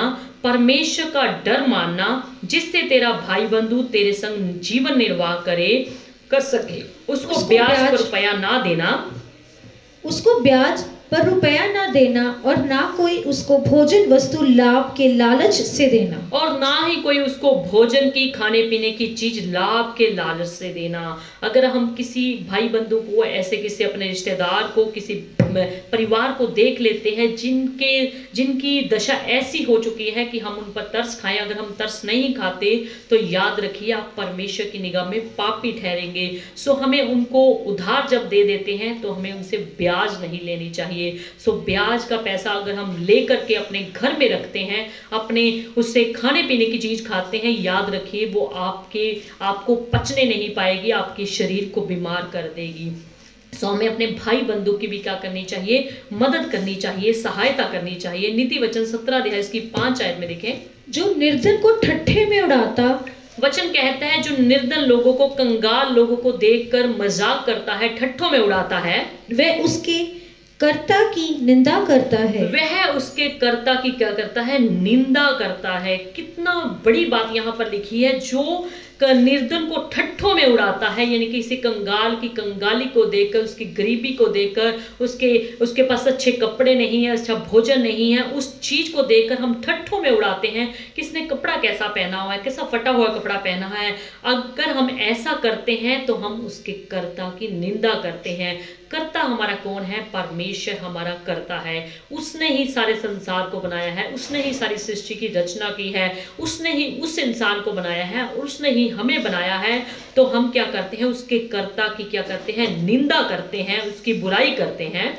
और जो किसी की विपत्ति पर हंसता है, और जो किसी की समस्या जो उसके ऊपर है, उस पर हंसी करता है, उसका मजाक करता है, वह निर्दोष नहीं ठहरेगा। वह ऐसा इंसान जो है परमेश्वर की निगाह में निर्दोष ना ठहरेगा। सो हमें कभी भी गरीब को, कंगाल को देखकर उसको ठट्ठों में नहीं उड़ाना चाहिए, उसकी गरीबी का मजाक नहीं करना चाहिए। ये परमेश्वर के सामने बहुत ही घृणित चीज है। अगर हम ऐसा करते हैं तो परमेश्वर हमें कतई भी क्षमा नहीं करेगा। अगर हम यशाया 10 अध्याय की 2 आयत देखें। वह कंगालों का न्याय बिगाड़े और मेरी प्रजा के दीन लोगों का हक मारे। अगर ऐसे मेरे लोग जो कंगालों का न्याय बिगाड़ते हैं, कंगाल का उनको पता है कि ये कंगाल का मुझे न्याय कैसे करना है, ये कंगाल कैसा है, अगर हम उसका न्याय बिगाड़ देते हैं, और मेरी प्रजा के दीन लोगों का हक मारे, और मेरी प्रजा के दीन लोगों का क्या करे? हक मारे, कि वह विधवाओं को लूटे और अनाथों का माल अपना ले, कि वे विधवाओं को लूट ले और अनाथों का माल अपना ले, तो तुम दंड के दिन और उस विपत्ति के दिन जो दूर से आएगी क्या करोगे? तो ऐसा दिन जब दंड का, न्याय का दिन आएगा, उस विपत्ति का दिन जो दूर से आएगा, तो क्या करोगे? हालेलुया। परमेश्वर का वचन उन लोगों को क्या कहता है जो कंगाल का हक मारते हैं, गरीब का न्याय बिगाड़ते हैं, दीन लोगों का हक मार लेते हैं। जब विपत्ति का वो दिन आएगा जो दूर से आ रहा है, दंड का दिन आ रहा है, उस दिन तुम क्या करोगे? तुम सहायता के लिए किसके पास भाग कर जाओगे? वो समय ऐसा आएगा, दंड का समय आएगा, न्याय का समय आएगा, उस समय तुम अपनी मदद कर मांगने के लिए, सहायता मांगने के लिए कहां पर भागोगे? तुम अपने वैभव को कहाँ रख छोड़ोगे? तुम अपने धन दौलत को, उस टाइम आपका धन दौलत, पैसा, संपत्ति, धन दौलत, बैंक बैलेंस काम नहीं आएंगे। तुम अपने वैभव को कहाँ रख छोड़ोगे? हालेलुया। सो अगर हम गरीबों का ठट्ठा उड़ाते हैं, अगर हम कंगालों का न्याय बिगाड़ते हैं, सो वचन कहता है कि वो दंड के दिन तुम कहाँ पर भागोगे? सो दंड के दिन, उस दिन तुमको इसका दंड जो है जरूर मिलेगा। सो वचन में लिखा है कई बार हम अनजाने में परमेश्वर के स्वर्ग दूतों की सेवा कर बैठते हैं। कई बार परमेश्वर हमारे सामने ऐसे लोगों को उनकी मदद करवाने के लिए हमारे सामने ले आता है। अगर हम उनकी मदद नहीं करते तो याद रखिए, हो सकता है वो परमेश्वर की तरफ से भेजे गए हों। अगर हम उनकी सहायता नहीं करते तो समझ लीजिए हम परमेश्वर की वहां पर इनकारी कर देते हैं। सो वचन में लिखा है अनजाने में कितनों ने स्वर्ग दूतों की सेवा कर डाली। उनको नहीं पता होता कि हम किन की सेवा कर रहे हैं, किन की गरीबी में, किन की कंगाली में उनकी सहायता कर रहे हैं। सो अनजाने में कितनों ने स्वर्ग दूतों की सेवा कर डाली। सो मत्ती 25 अध्याय उसके 42 आयत में देखिए क्या लिखा है, क्योंकि मैं भूखा था और तुमने मुझे खाने को नहीं दिया। सो वचन कहता है प्रभु यीशु मसीह के मैं भूखा था, तुमने मुझे खाने को नहीं दिया। प्रभु यीशु मसीह यहाँ पर क्या कहना चाहते हैं? मैं उस गरीब के रूप में, कंगाल के रूप में तुम्हारे पास आया। मैं भूखा था, तुमने मुझे खाने को ना दिया। मैं प्यासा था और तुमने पानी नहीं पिलाया। मैं प्यासा था, तुम्हारे सामने मैंने आकर पानी मांगा, तुमने मुझे पानी ना दिया। मैं परदेसी था और तुमने मुझे अपने घर में नहीं ठहराया। मैं परदेशी था, मैं बेघर था, मेरे पास घर नहीं था, तुमने मुझे अपने घर पे नहीं रखा। मैं नंगा था और तुमने मुझे कपड़े नहीं पहनाए। मेरे पास वस्त्र नहीं थे, सर्दियों के कपड़े नहीं थे, तुमने मुझे सर्दियों के कपड़े नहीं पहनाए। मैं बीमार और बंदीगृह में था और तुमने मेरी सुधि ना ली। मैं बीमार था, मैं बंदीगृह में था, तुमने मेरी सुधि नहीं ली, तुमने मेरी उस समय सहायता नहीं करी, मदद नहीं करी। हालेलुया। सो आपको जब भी आपके सामने ऐसा कोई इंसान आता है, कंगाल आता है, गरीब आता है, सो आपको परमेश्वर से प्रार्थना करनी चाहिए कि परमेश्वर मैं इनकी क्या मदद करूं। सो कई बार परमेश्वर कंगाल, गरीब के रूप में भी हमारे सामने प्रकट होता है। हालेलुया। सो हमें नहीं पता होता कि हम जिनकी सेवा कर रहे हैं वो हो सकता है परमेश्वर के दूत हो। हालेलुया।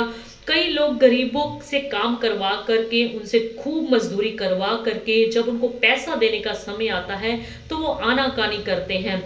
वो उनको क्या कहते हैं कि कल आना, बाद में आना, बाद में आके ले जाना। कितने ऐसे गरीब लोग हैं, कितने ऐसे मजदूर, लेबर टाइप के लोग हैं जो प्रार्थना करवाते हैं कि हमें हमारे मालिक पैसा नहीं दे रहे, हमारे जो ठेकेदार हैं वो हमारा हिसाब नहीं कर रहे। सो कितने ऐसे लेबर लोग होते हैं, गरीब लोग होते हैं जिन्होंने सुबह ताजी कमाने जाना है और शाम को उसी से अपने घर का, अपने परिवार का गुजारा करना है। कितने ऐसे लोग हैं जो उनका दिन भर की जो उनकी पूरी की पूरी मेहनत होती है, खूब उनसे काम करवा लेते हैं। जब शाम को पैसा देने का समय आता है, जा तो वो कहीं ना कहीं निकल जाते हैं कि मेरे से पैसा मांगने का मौका ही उसको ना मिले, या कोई आनाकानी कर देते हैं कि कल ले लेना, आज खुले नहीं है, आज कुछ ऐसी बात है, आज कुछ ऐसी बात है। सो अगर हम ऐसा करते हैं तो याद रखिए हम परमेश्वर की निगाह में पापी ठहरते हैं। सो हमें कभी भी मजदूर से काम करवा के उसको पैसा देने में आनाकानी नहीं करनी चाहिए। कभी भी किसी गरीब का हक नहीं मारना चाहिए, कभी भी किसी मजदूर की मजदूरी नहीं दिवाना चाहिए। अगर हम व्यवस्था के पुस्तक की किताब 24 अध्याय इसकी 14 और 15 आयत पढ़ें, कोई मजदूर जो दीन और कंगाल हो, कोई मजदूर जो दीन और कंगाल हो, चाहे वे तेरे भाइयों में से हो, चाहे वो तेरे भाइयों में से यानी कि मसीह लोगों में से हो, चाहे तेरे देश के फाटकों के भीतर रहने वाले परदेशियों में से हो, चाहे कोई भी ऐसा बंदा हो जिसे तू पहले नहीं जानता, उस पर अंधेर न करना, उस पर अंधेर यानी कि अत्याचार ना करना, ये जानकर कि वह दीन है और उसका मन मजदूरी में लगा रहता है, ये देखकर कि तो वो तो दीन है, गरीब है, कंगाल है और उसका मन मजदूरी में लगा रहता है। मजदूरी करने के ही दिन सूर्यास्त से पहले तो उसकी मजदूरी देना। सो मजदूरी करने ही के दिन, यानी कि सुबह तुमने मजदूरी कराई, दिन भर मजदूरी कराई, शाम को क्या है, उसी शाम को तू उसको मजदूरी देना। ऐसा न हो कि वह तेरे कारण यहोवा की दुहाई दे और तू पापी ठहरे। ऐसा ना हो कि वो गरीब जिसने अपना पेट, अपने परिवार का पेट उसी पैसे से, उसी मजदूरी के पैसे से जो आपने दिन भर उससे करवाई उससे भरना था, और अगर तू उसको नहीं देता, वो यहोवा के सामने प्रार्थना करे कि प्रभु जी मेरे ये मालिक कैसे हैं, मुझे पैसा नहीं दे रहे, वो परमेश्वर के सामने दुहाई दे और तू क्या हो, परमेश्वर की निगाह में पापी ठहरे। सो हम जब भी मजदूर से मजदूरी करवाते हैं, हमें पता होनी चाहिए कि हमें इसकी इतनी मजदूरी देनी है। सो शाम को ही उसकी मजदूरी का हक का पैसा जो है उसको जरूर देना चाहिए। अगर हम आनाकानी करेंगे, अगर हम उसका हिसाब किताब ठीक नहीं रखेंगे, हेरा फेरी करेंगे, तो याद रखिए आप परमेश्वर की निगाह में पापी ठहरेंगे। नीति वचन 14 अध्याय उसकी 31 आयत में देखें, जो कंगाल पर अंधेर करता है वह उसके कर्ता की निंदा करता है। जो कंगाल पर, गरीब पर अंधेर करता है, अत्याचार करता है, वह उसके कर्ता की निंदा करता है। वह उसके सृष्टिकर्ता की निंदा करता है। हालेलुया। कंगाल पर कभी भी हमें अत्याचार नहीं करना चाहिए, अंधेर नहीं करना चाहिए, नहीं तो हम उसके कर्ता की क्या करते हैं, निंदा करता है। हम उसके कर्ता की क्या करते हैं, निंदा करते हैं। परंतु जो दरिद्र पर अनुग्रह करता है वह उसकी महिमा करता है। पर जो दरिद्र पर, कंगाल पर दया करता है, अनुग्रह करता है, उस पर कृपा करता है, उसकी सहायता करता है, मदद करता है, वो क्या करता है, वह महिमा करता है। वह उस खुदाबंद जीवित परमेश्वर की क्या करता है, महिमा करता है। सो हमें परमेश्वर ने अपनी महिमा के लिए सृजा है, परमेश्वर ने हमें अपनी निंदा करने के लिए नहीं सृजा, परमेश्वर ने हमें अपनी महिमा के लिए सृजा है। सो वचन में लिखा है, जो कंगाल पर अत्याचार करता है वह उसके कर्ता की, उसके सृष्टिकर्ता की निंदा करता है, परंतु जो दरिद्र पर अनुग्रह करता है वह उसकी क्या करता है, महिमा करता है। याद रखिए परमेश्वर ने आपको अपनी महिमा के लिए सृजा है, आपको परमेश्वर की महिमा करनी है। हालेलुया। नीति वचन 22 अध्याय उसकी 22 आयत में देखें, कंगाल पर इस कारण अंधेर न करना कि वह कंगाल है। गरीब पर इसलिए अत्याचार न करना कि ये तो गरीब है, इसने मेरा क्या कर देना है, और ना दीन जन को कचहरी में पीसना, और ना दीन जन को कचहरी में लेकर पीसना, क्योंकि यहोवा उनका मुकदमा लड़ेगा, क्योंकि यहोवा परमेश्वर अपनी तरफ से उनके लिए मुकदमा लड़ेगा। और जो लोग उनका धन हर लेते हैं उनका प्राण भी वह हर लेगा। और जो लोग उनका धन हर लेते हैं, परमेश्वर उनका क्या करेगा, प्राण ही हर लेगा। सो कभी भी कंगाल पर, गरीब पर अत्याचार ना करें, अंधेर ना करें। सो परमेश्वर से इसका आप बहुत ही दंड पाएंगे।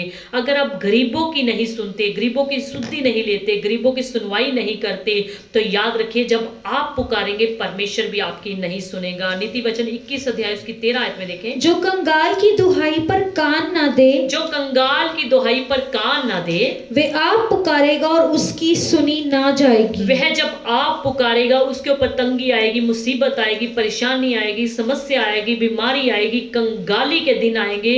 जब वह पुकारेगा, वचन कहता है उसकी भी सुनी ना जाएगी। हालेलुया। बाइबल में हम देखते हैं कि लोगों की नजरों में यूसुफ एक सिर्फ गरीब कैदी था, पर परमेश्वर ने उसको एक शक्तिशाली मंत्री बना दिया, यानी कि प्रधानमंत्री बना दिया। लोगों की नजरों में बेशक दाऊद एक गरीब चरवाहा था, पर परमेश्वर ने वचन में लिखा है कि उसको शक्तिशाली राजा बना दिया। सारपत की विधवा के बारे में आपने काफी बार पढ़ा हुआ है, वचन में से, परमेश्वर के सेवक से भी सुना है, और भी बहुत जगह से पढ़ा होगा, सुना होगा।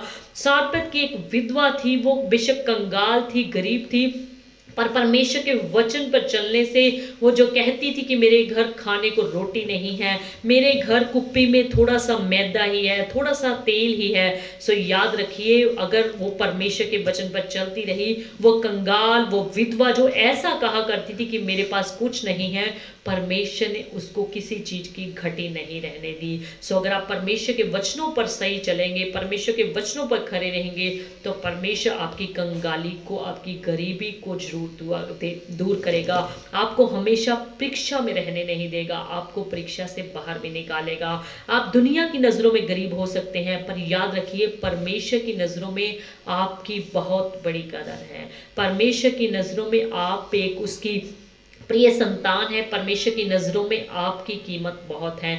दुनिया की नज़रों में हो सकता है आप कंगाल हैं, आप गरीब हैं, आप पुअर हैं, आप ऐसे हैं कि आपके घर में कुछ नहीं है, पर परमेश्वर की नज़रों में आपकी कीमत बहुत है। सो परमेश्वर के वचनों पर चलते रहें, परमेश्वर के वचन से पूरी तरह प्रेम रखें, और जैसा प्रभु का वचन हमें आज्ञा देता है वैसा अगर आप करेंगे तो परमेश्वर आपसे बहुत ही खुश होगा। सो वचन में हमने क्या पढ़ा था? भजन संहिता 41 अध्याय उसकी एक आयत, क्या ही धन्य है वे जो कंगाल की सुधि रखता है। क्या ही धन्य है वे जो कंगाल की क्या रखता है? सुधि रखता है। विपत्ति के दिन यहोवा उसको बचाएगा। विपत्ति के दिन जब उसके ऊपर समस्या आएगी, परेशानी आएगी, बीमारी आएगी, कोई भी ठोकर उसको लगेगी, तो परमेश्वर उसको क्या करेगा?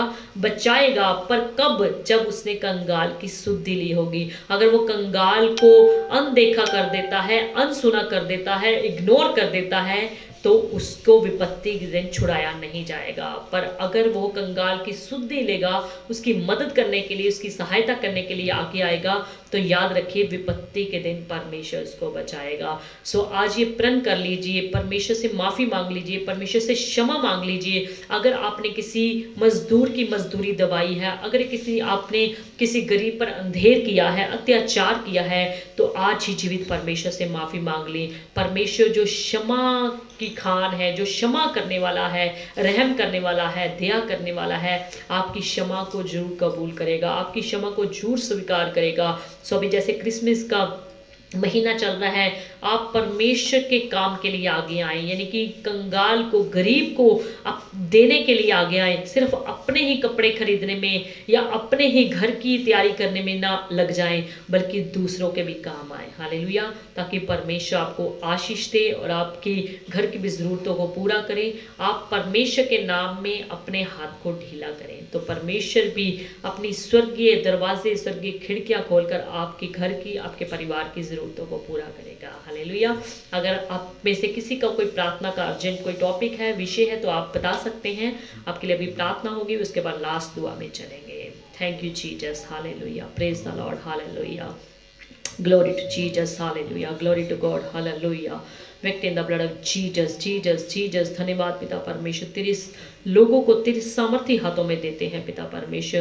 तेरे लोग खुदाम तेरे वचनों के अनुसार तेरी आज्ञा मानते हुए कंगाल की, गरीब की सुधि लेने वाले बन जाए पिता परमेश्वर। उनका कभी भी ठट्ठा ना उड़ाए, उनका कभी भी मजाक ना उड़ाए, बल्कि खुदावन उनकी सुनने वाले और उनकी मदद करने वाले बन जाए। Thank you Jesus. Hallelujah. Praise the Lord. Hallelujah. Brother Sonu Shah है, ये अपनी जॉब के लिए प्रार्थना करो। प्यारे प्रभु जी, भाई सोनू शाह को आपके पवित्र सामर्थ्य हाथों में देते हैं। उनकी जॉब पर आशीष देना, तेरी कृपा, तेरी दया उनके पूरे परिवार के ऊपर, खानदान के ऊपर मांगते हैं खुदा यीशु के नाम में, आमीन। सिस्टर शालू टिब्बा रोड से हैं, ये शुभम की जॉब के लिए प्रार्थना कराना चाहते हैं। प्यारे प्रभु जी, बहन शालू टिब्बा रोड के पूरे परिवार के लिए आशीष मांगते हैं। बेटे शुभम को जॉब में सहायता करें, मदद करें। आपकी कृपा, आपकी दया उनके पूरे परिवार के ऊपर बनी रहे और अच्छी परमानेंट जॉब बच्चे की लगने में, उसकी पूरे करने में सहायता करें खुदा यीशु के नाम में, आमीन। ब्रदर रंजीत कुमार हैं, इनके घर में काम चल रहा है, उसके लिए प्रार्थना। प्यारे प्रभु जी, भाई रंजीत कुमार को, पूरे परिवार को आशीष दे। उनके घर में चल रहे सारे काम पर आशीष देना, सारे मिस्त्री, सारे मजदूर, सारे लेबर को अपने सामर्थ्य हाथों में लेकर चलाना, ताकि बड़े ढंग से वो उधर का काम करने पाए, उनकी सारी घर परिवार की जरूरतें पूरी होने पाए। उनके हाथों के काम पे आशीष दे, उनके परिवार पे बरकत उड़ेलना खुदा यीशु के नाम में, आमीन। ब्रदर कमलेश कुमार है, अपने परिवार के लिए प्रार्थना करो। प्यारे प्रभु जी, भाई कमलेश कुमार के पूरे परिवार को किस पवित्र सामर्थ्य हाथों में देते हैं। उनकी पत्नी, उनके बच्चों को, बुजुर्गों को तेरे नाम में आशीष देते हैं, तेरे नाम में चंगाई मिले पिता परमेश्वर। पूरे परिवार पर अपनी कृपा बनाए रखे खुदा यीशु के नाम में, आमीन। ब्रदर रेणु कुमार है, ये अपनी पूरी फैमिली के लिए प्रार्थना करो। प्यारे प्रभु जी, भाई रेणु कुमार की पूरी फैमिली को आपके सामर्थ्य हाथों में देते हैं। बड़े से लेकर छोटे तक, बुजुर्गों को सबको आशीष देना, सुख शांति तंदुरुस्ती देना, उनके विश्वास के लेवल को बढ़ाना प्रभु यीशु के नाम में, आमीन। मैडम शुभ्रा मिश्रा है, अपनी पूरी फैमिली के लिए और अच्छी सेहत के लिए प्रार्थना करो। प्यारे प्रभु जी, मैडम शुभ्रा मिश्रा जी की पूरी फैमिली को आशीष दीजिए, सुख शांति शांति दीजिए, उनकी पूरी फैमिली का विश्वास दिनों दिन बढ़ता चला जाए और पूरा का पूरा परिवार खुदा तेरी कृपा से आगे बढ़ता चला जाए। पूरे परिवार में आशीष दीजिए, मैडम जी की सेहत में पूरी तरह से चंगाई बख्श दीजिए खुदा यीशु के नाम में, आमीन। ब्रदर सरबजीत सिंह हैं, ये इलाहाबाद पहुंच गए हैं, वहां जाकर प्रभु का काम करना चाहते हैं, उसके लिए प्रार्थना। प्यारे प्रभु जी, भाई सरबजीत को आशीष दो, इलाहाबाद में पहुंच गए हैं, वहां पर प्रभु का कार्य करने में आप उनकी सहायता करें, आप उनकी मदद करें, उनके पूरे परिवार को आशीष दीजिए खुदा यीशु के नाम में, आमीन। ब्रदर अमरजीत सिंह सियान साहब हैं, इनकी मम्मी के लिए, इनके भाई गुरविंदर के लिए और इनके लिए प्रार्थना। प्यारे प्रभु जी, भाई अमरजीत सियान साहब के पूरी फैमिली को आपके पवित्र हाथों में देते हैं, आपके सामर्थ्य हाथों में देते हैं। उन पर अपनी कृपा बनाए रखें, उनको विश्वास में मजबूत करें, उनके सारे घर के रुके हुए कार्य आपके बेटे यीशु के नाम में पूरे होने पाए। पिता तेरी दया तेरी कृपा उनके पूरे परिवार के ऊपर मांगते हैं खुदा यीशु के नाम में, आमीन। भाई गुरविंदर को फीवर है, उसके लिए प्रार्थना। प्यारे प्रभु जी, भाई गुरविंदर को फीवर की सारी तकलीफ से, बुखार की सारी तकलीफ से उनको चंगाई बख्श दीजिए, उन पर अपना शिफा करने वाला हाथ बढ़ाएं प्रभु यीशु के नाम में, आमीन। ब्रदर जसविंदर सिंह हैं, इनकी फैमिली के लिए और इनके पापा जी के लिए प्रार्थना। प्यारे प्रभु जी, भाई जसविंदर की पूरी फैमिली को आशीष दीजिए, उनको सुख शांति दीजिए, उनके हाथों के काम पे बरकत दीजिए, उनके पापा जी को बचा लीजिए, उन पर भी अपनी सच्चाई पूरी रीति से प्रगट करे पिता प्रभु यीशु के नाम में, आमीन। सिस्टर निशा है दिल्ली से, वो अपने पूरे परिवार के लिए प्रार्थना करें। प्यारे प्रभु जी, बहन निशा को जो दिल्ली में है खुदावंद उनको आशीष दीजिए, उनके पूरे परिवार पर, मम्मी पापा पर, भाई बहनों पर, उनके छोटे बच्चे पर अपनी आशीष डेल के रखें। उनके पापा जी को पहले इस चंगा के धन्यवाद, पूरी तरह से तंदुरुस्त रखें, पूरे परिवार पर अपनी आशीष बनाए रखें, सुख शांति तंदुरुस्ती दीजिए, उनके पूरे परिवार के विश्वास को बढ़ाए पिता खुदा यीशु के नाम में, आमीन। ब्रदर वीके प्राशर हैं, इनकी स्पिरिचुअल ग्रोथ के लिए प्रार्थना करते हैं। प्यारे प्रभु जी, भाई वीके प्राशर जी की पूरी फैमिली के लिए आशीष मांगते हैं, उनके मिसेस को, उनके बच्चे को, उनके बहनों को, उनके मम्मी पापा को आशीष दीजिए और पूरा का पूरा परिवार आत्मिकता में बढ़ता चला जाए, हर प्रकार की कमी घटी खुदा यीशु के नाम में उनके जीवन से दूर रहने पाए, तेरी कृपा हो जाए, तेरी दया मांगते हैं प्रभु यीशु के नाम में, आमीन। सिस्टर सलोनी सिंह हैं, इनकी मम्मी के लिए प्रार्थना करें। प्यारे प्रभु जी, बहन सलोनी सिंह की पूरे परिवार को आशीष दीजिए, उनके मम्मी जी को आशीष दीजिए, सुख शांति तंदुरुस्ती दीजिए, चंगाई दीजिए, तेरी दया तेरी कृपा उनके पूरे परिवार के ऊपर बनी रहे खुदा यीशु के नाम में, आमीन। Thank you Jesus, hallelujah, praise the Lord, hallelujah, hallelujah. अगर किसी का प्रार्थना का विषय रह गया तो आप लिख सकते हैं, बाद में भी आपके लिए दुआ की जाएगी। सिस्टर पूजा दास है, इनकी पूरी फैमिली के लिए अच्छी सेहत के लिए प्रार्थना। प्यारे प्रभु जी, बहन पूजा दास की पूरी फैमिली पर अपनी आशीष बनाए रखें, उनको सुख शांति तंदुरुस्ती दीजिए, उन पर अनुग्रह कीजिए, उनकी अच्छी सेहत होने में सहायता करें, सारी बीमारी सारी तकलीफ, शुगर की बीपी की प्रॉब्लम खुदा यीशु के नाम में दूर होने पाए, तेरी कृपा तेरी दया मांगते हैं खुदा यीशु के नाम में, आमीन। ब्रदर साउल भट्टी हैं, इनके पापा का रुका हुआ पैसा इन्हें मिल जाए। प्यारे प्रभु जी, भाई साउल भट्टी के पूरे परिवार को आशीष दीजिए, उनके पापा जी का सारा रुका हुआ पैसा जितना भी है खुदा यीशु के नाम में उनको मिल जाए, तेरी कृपा बहन के पूरे परिवार के ऊपर मांगते हैं। भाई साउल को आशीष दो, उनके पूरे परिवार पर अपनी आशीष बनाए रखें, सुख शांति दीजिए खुदा यीशु के नाम में, आमीन। ब्रदर परव अरोड़ा है, विनीत के नेल के लिए प्रार्थना करें। प्यारे प्रभु जी, बच्चे विनीत को आपके सामर्थ्य हाथों में देते हैं, उनकी सारी नेल की प्रॉब्लम खुदा यीशु के कोड़े खाने की मार के द्वारा दूर हो जाए, दुष्ट की ताकतों का असर इनके पूरे परिवार से, खानदान से दूर होने पाए पिता, तेरी कृपा बहन के पूरे परिवार के ऊपर मांगते हैं। बच्चों को आशीष दो, भाई सोनू को आशीष दो, घर परिवार में इनके सुख शांति बरकत बख्शो खुदा यीशु के नाम में, आमीन। सिस्टर तमन्ना अरोड़ा है, इनके पूरे परिवार के लिए प्रार्थना। प्यारे प्रभु जी, बहन तमन्ना अरोड़ा की पूरी फैमिली को आपके सामर्थ्य हाथों में देते हैं, एक एक जन पर अपनी दया बनाए रखे, कृपा बनाए रखे, सुख शांति दीजिए, तंदुरुस्ती दीजिए, अनुग्रह कीजिए पिता खुदा यीशु के नाम में, आमीन। ब्रदर सरबजीत सिंह है, इनके ब्रदर छोटू की सिस्टर की शादी में प्रभु सारे इंतजाम पूरा करें। प्यारे प्रभु जी, भाई सरबजीत सिंह के छोटे भाई जोगी हैं, खुदा उनको आशीष दीजिए, सुख शांति दीजिए, कृपा कीजिए, दया कीजिए, ताकि शादी की सारी जरूरतें पूरी होने पाए और शादी बड़े अच्छे ढंग से आपके वचन के अनुसार संपन्न होने पाए खुदा यीशु के नाम में, आमीन। सिस्टर कामिनी मसीह है, इनको बेबी ब्लेसिंग के लिए प्रार्थना। प्यारे प्रभु जी, बहन कामिनी मसीह को आशीष दीजिए, आप तो खुदावंद बच्चे देने वाले हैं। खुदावंद आपका वचन कहता है कि आप तो यहोवा परमेश्वर हैं और आपके पास किसी भली वस्तु की कमी नहीं है। खुदा यीशु के नाम में बहन कामनी को बच्चे की आशीष दे दीजिए, हर प्रकार की रुकावट को खुदा यीशु के नाम में दूर कर दीजिए पिता, तेरी दया तेरी कृपा बहन के ऊपर मांगते हैं प्रभु यीशु के नाम में, आमीन। हम सब अपनी आंखों को बंद करेंगे और जीवते परमेश्वर से प्रार्थना करेंगे। सर्वशक्तिमान अनुग्रहकारी और दयालु परमेश्वर, आपका धन्यवाद करते हैं आज की सुंदर शाम के लिए, जब खुदावंद तेरे बच्चों ने मिलकर तेरी आराधना की और तेरा स्वर्गीय मन्ना खुदावंद हम सबके जीवनों में जो उतरा है पिता परमेश्वर, हम सबके जीवनों में बड़ी आशीष और बड़ी बरकत लेकर आने वाला हो जाए। धन्यवाद पिता परमेश्वर, जितने भी प्रे टावर की कलीसिया के लोग या अन्य लोग, अन्य कलीसियाओं के लोग हमारे साथ जुड़े, उन सबों के लिए स्वर्ग से बड़ी बरकत मांगते हैं। जैसे आपके वचन से हमने सीखा कि हमें गरीबों का कभी भी मजाक नहीं उड़ाना चाहिए, कभी भी गरीबों का हक नहीं मारना चाहिए, मजदूर को उसकी मजदूरी देनी चाहिए, कभी भी उन पर अत्याचार नहीं करना चाहिए और खुदावंद हमेशा गरीबों की सुधि लेनी चाहिए, ताकि जब हमारे ऊपर विपत्ति आए आप भी हमारी सुधि लें और आप भी हमारी सहायता करने के लिए हमारे साथ खड़े हों। पिता परमेश्वर होने दे पिता परमेश्वर, अपने लोगों को ऐसा फजल बख्श दे ताकि खुदावंद तेरे वचन के अनुसार तेरी आज्ञा मानते हुए खुदावंद कभी भी किसी गरीब पर अंधेर ना करें, कभी भी किसी कंगाल पर अत्याचार ना करें, बल्कि जो वाकई में गरीब हैं खुदावन, सचमुच में गरीब हैं, उनकी सहायता करने में आप अपने लोगों की मदद करें पिता। उनकी सहायता करने के लिए अपने हाथ को ढीला रखा करें हो खुदावन। तेरी कृपा तेरी दया मांगते हैं हम खुदावन, दुआ करते हैं कोई भी ऐसा गरीब ना रहने पाए जो खुदावन बिना खाए सो जाए, और खुदावन कोई भी ऐसा गरीब ना रहने पाए जिसके पास 2 वक्त की खाने की रोटी ना हो, जिसके पास कपड़ा पहनने के लिए अच्छा ना हो। सर्दियों में ऐसा कोई भी जन ठुठरने ना पाए पिता परमेश्वर। आप अपने सृष्टि जो आपने रची है पिता परमेश्वर, आपने अपनी प्रजा को रचा है पिता परमेश्वर, ऐसा फजल बख्शिए ताकि पिता परमेश्वर उनके घर की, उनके परिवार की जरूरतें पूरी होती चली जाए पिता।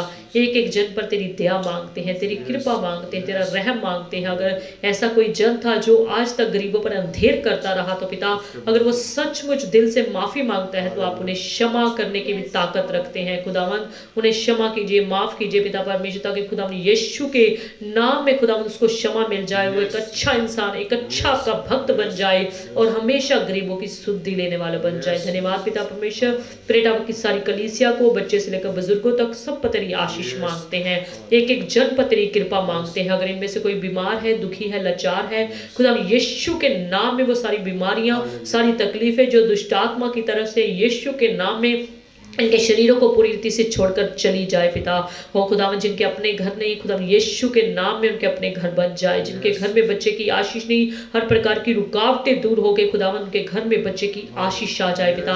जिन बच्चों के रिश्ते नहीं हो रहे, हर प्रकार की रुकावट वो भी दूर होने पाए और तेरे बच्चों के लिए अच्छे रिश्ते जो आपने स्वर्ग से उनके लिए रखे हैं पिता, वो उनको मिल जाए पिता परमेश्वर। एक एक परिवार पर, एक एक जन पर तेरी कृपा मांगते हैं। जिनकी ड्यूटी में प्रॉब्लम चल रही खुदा यीशु के नाम में वो सारी ड्यूटी की, कारोबार की प्रॉब्लम दूर हो जाए। अन्य लड़ाई झगड़ा कराने वाली दुष्ट की ताकतें, दुष्ट आत्मा का असर खुदा यीशु के नाम में आपके लोगों के जीवनों से पूरी तरह से दूर होने पाए और हर प्रकार की बीपी की, शुगर की तकलीफें खुदा यीशु के नाम में दूर होने पाए। सारी शरीर की बीमारियां, सारी तकलीफें, सारी ज्वाइंट पेन खुदा यीशु के नाम में तेरे लोगों को छोड़कर जाती रहे पिता। अपने लोगों पर दया करे, कृपा करे खुदावंद। इस समय जो कोरोना का कहर खुदावंद फिर से खुदावंद हमारे देश में आ गया है खुदावंद, आप अपने लोगों को बचाएं, आप अपने लोगों को चंगा भला रखे पिता। कोई भी दुष्ट की ताकत खुदावंद को छूने ना पाए पिता परमेश्वर। वो खुदावंद अपना पवित्र हाथ अपने लोगों पर बना के रखे और इस कोरोना के कहर से पूरी तरह से अपने लोगों को, अपने प्रजा को बचा लीजिए पिता परमेश्वर। हम मांगते हैं कि आपके रचे गए लोगों ने बहुत ही पाप किए हैं, गलतियां की हैं, ऐसे ऐसे काम किए हैं जो आपकी निगाह में घृणित है। ओ खुदावन, आप अपने लोगों पर क्षमा करके, दया करके इस कोरोना के कहर से एक बार अपने लोगों को बचा लीजिए। और जितने भी इस समय पॉजिटिव पेशेंट्स हैं, चाहे वो घरों में, चाहे हॉस्पिटल्स में है, खुदा यीशु के नाम में वो चंगे भले हो जाए पिता। तेरी कृपा, तेरी दया मांगते हैं। जितने भी फ्रंट लाइन में इस समय खुदावंद हमारे ड्यूटी कर रहे हैं लोग, उन सारे कर्मचारियों पर तेरे बड़े सुखी आशीष मांगते हैं। सबको चंगा भला रखें ताकि बड़ी मेहनत से, लगन से, वफादारी से, प्रेम से तेरी ड्यूटी करते हुए खुदावन तेरे लोगों के लिए आशीष का वसीला बने और तेरी महिमा का कारण होने पाए। धन्यवाद पिता परमेश्वर। प्रे टावर की कलीसिया के एक एक जन पर तेरी आशीष मांगते हैं। लुधियाना की, पंजाब की, हिंदुस्तान की, पूरे वर्ल्ड की कलीसिया पर तेरी आशीष मांगते हैं। जितने भी आपके दास दासियां खुदावन, चाहे वो धरती के किसी भी कोने पर आपकी सेवकाई में लगे हैं, उन सबको आशीष दीजिए और बहुत सारी रूहों को तेरे गले में लाने वाले बन जाए, ताकि एक एक घुटना आपके बेटे यीशु के नाम में झुक जाए और जान जाए और मान जाए कि सच्चा और जीवित परमेश्वर प्रभु यीशु मसीह है, जो था, जो है और जो आने वाला है। पिता, आप अपने लोगों पर कृपा कीजिए, दया कीजिए, हम सबको भी फजल बख्शे, ताकि पिता परमेश्वर हम इस महीने में ज़्यादा से ज़्यादा आपके वचन की बुनियादी करने वाले हो जाए। जिस कार्य के लिए आपने हमें खुदावंद हमारी सृष्टि की हमें रचा है और खुदावंद हमें इस धरती पर भेजा है पिता, उस कार्य को हम सब भी अपने जीवनों से पूरे करने वाले हो जाए पिता। आप अपने लोगों पर दया करें, कृपा करें। हमारे प्रधानमंत्री मोदी जी को और खुदावंद जितने भी कैबिनेट मिनिस्टर्स हैं सबके लिए आशीष बरकत मांगते हैं। सारे एमपीज को, सारे एमएलए को, सारे काउंसलर, सारे किसानों के लिए आशीष मांगते हैं। इस समय जो किसानों का आंदोलन चल रहा है पिता, आपकी इच्छा के मुताबिक खुदावंद सारा कुछ सही सलामत हो जाए। तेरी दया तेरे लोगों के ऊपर मांगते हैं, तेरी कृपा मांगते हैं पिता परमेश्वर। हमारी एसपीटी की मीडिया टीम को, वर्शिप टीम को खुदावंद अपने सामर्थ्य हाथों में लेकर जाए, और ज्यादा इनको आशीषित करे, और ज्यादा इनको त्यागी बनाए पिता परमेश्वर, ताकि और ज्यादा तेरी नजदीकी में आते हुए तेरी सेवा कर सके पिता, और बिना किसी रुकावट के और बिना किसी खुदावंद इधर उधर की बातों को सोचते हुए खुदावंद तेरे घर में आने पाए, तेरे घर में सेवा करने पाए। सब जनों पर तेरी बरकत आशीष मांगते हैं पिता, धन्यवाद करते हैं, आपने हमारी दुआ को सुन लिया। सारी प्रार्थनाओं को प्रभु यीशु मसीह के सामर्थी और जिंदा नाम लेकर मांगते हैं, आमीन। परमेश्वर आप सबको आशीष दे, आप सबको बरकत दे। आप सब जन प्रभु यीशु मसीह के नाम में चंगे बल रहें, और प्रभु की कृपा आप सबों तक हमेशा हमेशा तक बनी रहे। जय मसीह की।